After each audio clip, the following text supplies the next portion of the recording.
Hey, good morning. Another week starting, and here we are this morning, actually getting ready to have a full day of doing workshops and some work on the side. But I wanted to talk to you a little bit about what happened last week. Last Friday morning, I had a procedure known as a nerve ablation in my back, and so they had to go in there and they sedated me, so they cut it open and fused the nerves together. Well, that afternoon, I had to run my mom to the grocery store, so I was driving there, and I was kind of in pain and not feeling real good. Well, there was this huge amount of traffic backed up going into Clarksville. You have to cross the bridge to get in there, and it was just a nightmare. So I thought, well, let me sneak around the back way. There's a back way. Well, unfortunately, the back way was blocked.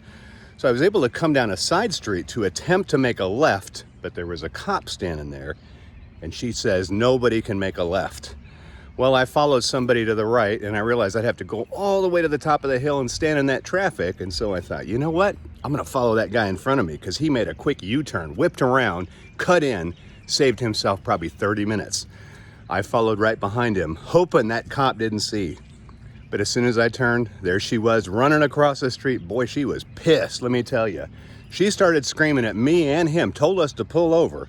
So I pull over, roll down my window. She runs over to me, and I got to tell you, folks, I have not been screamed like that since boot camp. That was 40 years ago, so it's been a long time. She was probably 30, and for me, it was like, bite your tongue.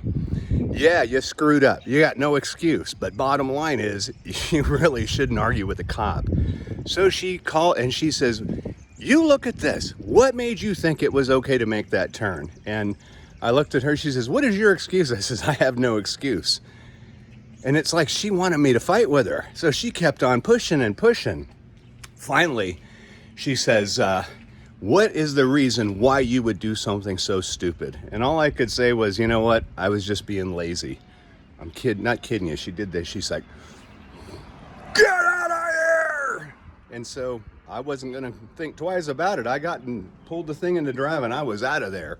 I really believe if I'd have argued with her, it'd have been over for me. So, word of advice.